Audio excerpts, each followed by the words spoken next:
Here in the studio with John Policicchio, who is the Executive Director of Community Living Algoma.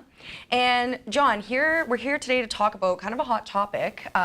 Premier Doug Ford has announced cuts to ODSP, Ontario Disability Support Program. And I wanted to ask you what implications that has for people in our community who are on ODSP or who have physical or intellectual disabilities. I'll start by saying good morning, Riley. Yes, good morning. Got right into it. and thank you for having us back on TV today. And as you mentioned, this is a very important and critical issue, at least from the developmental, developmental services world. Right.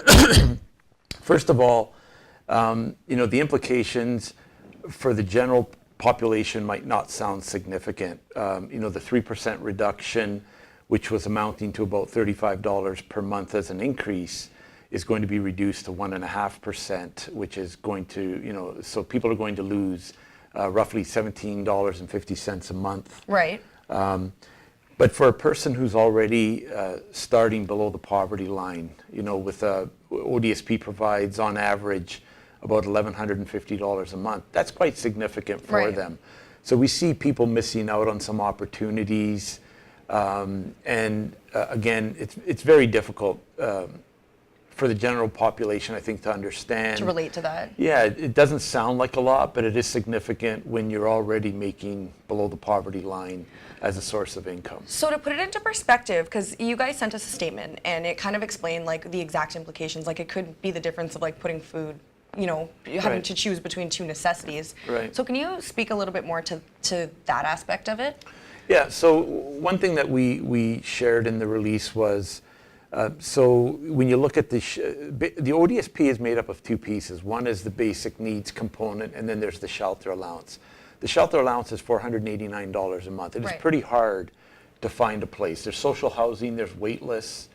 So if you're looking at market rent, it's pretty hard for somebody on $489 to find a decent, appropriate housing option. Yeah. So that's quite significant. If people don't have places to live, then that makes life very difficult. The other side is, again, the basic needs component.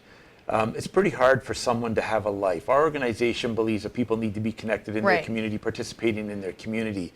And we don't want free handouts for people with intellectual disabilities, but if they had greater source of income, then that would allow them more opportunities to participate, to be in their community, to get to know people, to have natural relationships, friendships evolve, and who knows, even employment could be a major contributor for a person, that they end up landing a job through somebody they meet, etc. But you have to start somewhere, and that's where this money comes in, right? That's right. So on that note, under the Liberal government, you guys, it looked like there were kind of steps for moving forward for you guys to get increases to the funding.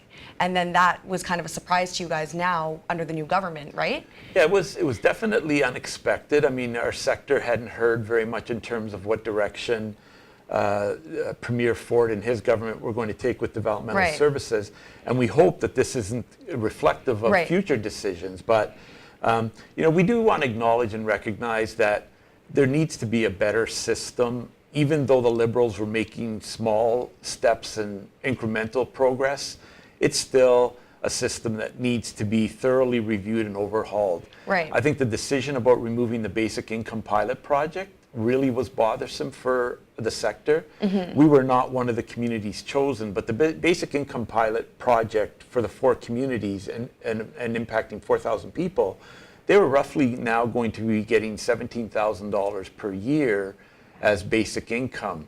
So again, going from $13,000 to $14,000 for people is quite a jump, and that gives them more opportunities to do things, more purchasing power, more spending money. Right. If they're looking for an apartment now, they might be able to afford something more reasonable. But that was totally scrapped, and it had been started, and we feel there wasn't an opportunity to really review it and understand it. Our position would be that they would have left things in place and worked on overhauling the system. So leave the 3%, leave the basic income pilot project, and move on and move forward with an improved system overall. But these decisions are going to have profound negative impacts on people, unfortunately. So from your perspective and your position, what would you like to see the Ford government do to kind of rectify this or pave a better path forward for people with intellectual and physical disabilities? So they have, we're hopeful and optimistic. I mean, they did say within 100 days they're going to come out with some reform Right. To social assistance and the ODSP income support. What we believe is, at a minimum, the government needs to take steps to at least get people to a much improved level of income. So let's say the starting point was to look at how over the next few years we get people to the poverty line level, above the poverty line level, which is $20,276 per year. Which is still a dire situation for a lot of people. But much improved, But from improved, yes. 13,000 that Absolutely. people are currently receiving as income support today. Right. So that for us would be the starting point. And then really to look at how the increase in funding that people receive is impacting their quality of life. So will that drive people and motivate people to go look for work? Will that improve people's quality of life? Will people be healthier, eating healthier, and connected to their community much better, participating in their community? The income is the source that's going to negatively or positively Right. impact the ability for people to connect with their community. So we're hoping that at a minimum, the poverty line is met, and then that we look ongoing to study and really understand how the income is affecting people's quality of life. Right. Well, thank you so much, John, for coming in and sharing a little bit of insight about that with us. I know it's definitely a contentious topic right now, and it's ruffling a lot of feathers, and we're really hoping that we see some good results for local organizations like Community Living Algoma. And we appreciate the opportunity for being here again, Riley. Thank you very much. Well, thank you for coming in. That's John Policicchio with Community Living Algoma, and if you wanted to read the full statement that CLA sent out yesterday, it is available on SiouxOnline.com. We'll be back with more news after this.